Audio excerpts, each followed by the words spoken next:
have to share a little bit more about this decision of whether to stay or to go. And I want to share a story that I told a client today because she's not actually in the middle of this decision. She was when she first came to me, but she very quickly came to clarity that it's time to go. And the speed with which she came to that clarity was amazing. I knew that she was drawn to my work for a reason. We have a lot of the same patterns in common. And what I was sharing with her today was that shortly after I made the decision to leave, this was 10 years ago. For those of you who are new, don't know me or my story, I was in a relationship for almost 20 years. We were married, we have a child together. The decision to stay or to go was the absolute number one hardest decision of my life, by far. By far. It is not something that we took lightly at all. And it took a good 2-year period for us to come to clarity one way or the other. It took 2 years of us going to couples therapy every single week, in addition to doing our own individual therapy every single week for those 2 years, in a state of complete crisis and foundation being ripped from underneath. I mean, it was my dark night. This was back 2014 to 2016, that 2-year period. And, I'm thinking now it's been 10 years, so that's probably why it's also on my heart. But the truth is that I work with clients all the time on this decision. And so I just had a session today with somebody. This is a very frequent theme of people who come to me because we're in this transition time of the old is dying and the new hasn't quite been born yet in all areas of life, but when it comes to relationships, for sure. And so there's a lot of people out there who are either single and just sort of like wandering around looking for something that doesn't quite exist yet, whether that's in a person, looking for a partner I'm talking about, or just the new paradigm in general hasn't been fully formed yet. And so you have people who are either single, who might be tuned in to what I teach about the new paradigm. They might want it, but they might not be able to find people who are ready. And they certainly don't have models around them of people practicing this way, right? This is one reason, as an aside, that I created the Visionaries community, because we are practicing in a group together, in a community together. But nevertheless, it's difficult in real life when you don't have people around you who are modeling this way of relationship. So we're in, and there's very few people who are actually in relationships right now practicing this way, right? This is why I'm so excited for Joel and I to start teaching it, to start even just showing up and being real with you all of what this path looks like. It's not always easy, but it's worth every single minute. And it's difficult. This is why I call my people, the way showers, the trailblazers, the visionaries. This world hasn't been created yet, but there's some of us who had to go first when it comes to this path, right? And we're trying our best to chop down the trees, right? And make the path forward. And as I just shared, I have been given a map through my deep, intimate work, specializing in relationships with people and working with people now 16 years, specializing in relationships for the last 10. And you better believe when you show up and you try to be a teacher of this work, it was born out of my own personal story, but every step of the way I have been called to service, which means that I've been honed and I've had to go through initiation after initiation, which is very, very true for many. No matter what you teach or you claim to be a coach or a helper of, if you're really meant to do that role and it's very much an integrity for you, you will be tested and honed in your personal life. So anyway, let's get back to what I shared with my client today. I shared with her that after everything was said and done and I made the decision to leave, it was mutual in the end, but I was really the one to let go. Very painful for both of us, and so I'm not trying to say that flippantly, but I ultimately was the one that made the decision because my intuition was shouting loud and clear for years.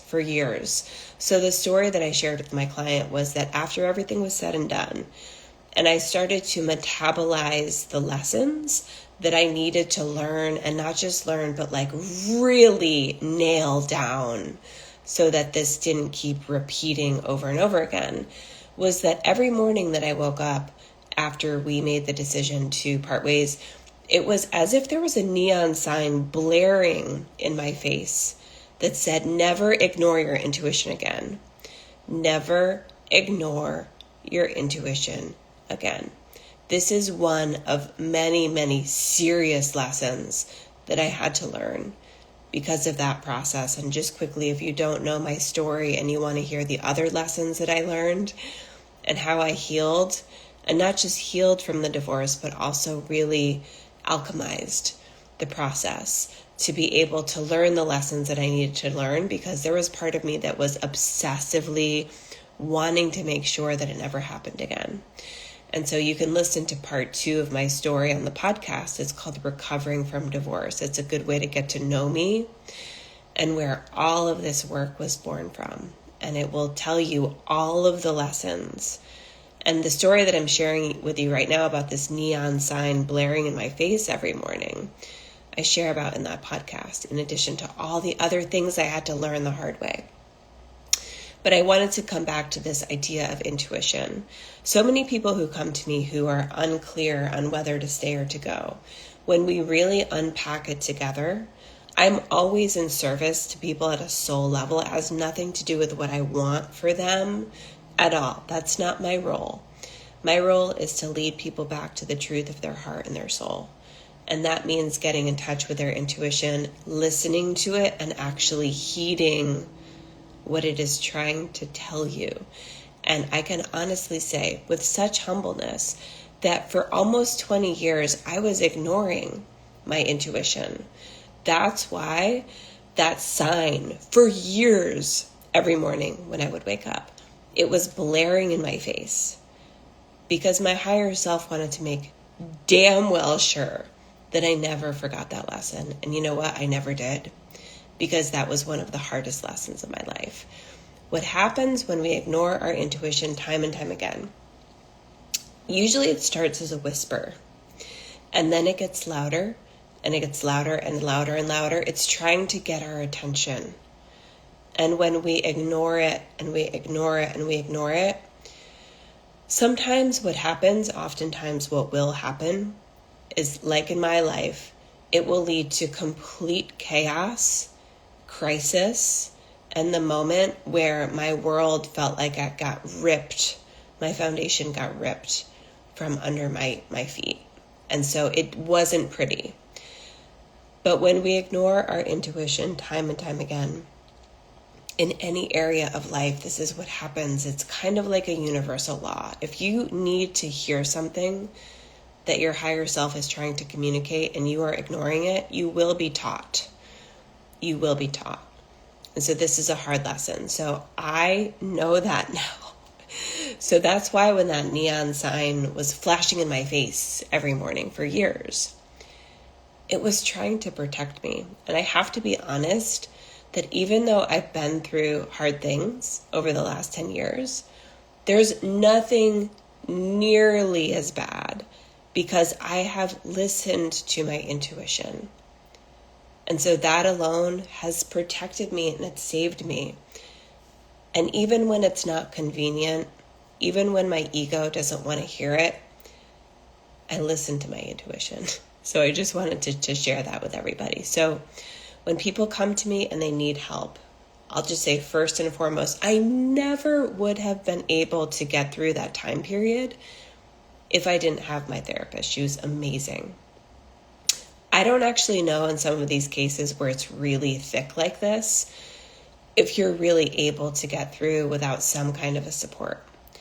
And so this is the support that I provide to people when they can't figure out how to stay or to go, can be absolutely priceless for people, because when you're not crystal clear and that fog is really coloring your perception, And maybe your intuition is speaking to you, but the fear is greater, right? Or the fog of like relationship addiction or love addiction is coloring your lens.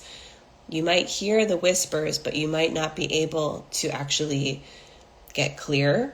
It might be confusing. Confusion is a really big way that energy actually works within us. It makes things very confusing. And it makes it really hard, right, to actually tune into the truth of our heart and our soul. Sometimes that might come in really clearly. Other times it doesn't. And so it's really helpful in this case to be able to work with someone that can support you through and to be that clear channel that can help you tune right into your heart, your soul, your intuition, your higher self. I have the ability to really cut through, right? The noise, the fog, all of it, to see truth very clearly. I often say to people, I work at the level of soul, not at the level of ego. I have compassion for the ego, especially when it comes through in trauma, in patterns, right?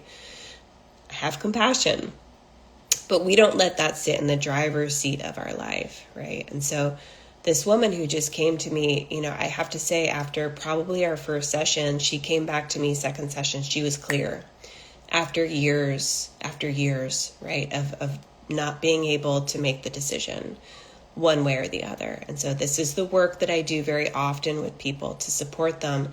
And I can do it in a way such that because I have been through it and I've walked the path, I can help you in a way that I have firsthand embodied experience of this. And so reach out if you need support. There's many different ways that we can work together. Things are getting a little bit busy. If you've wanted to work with me one-on-one, now is the time.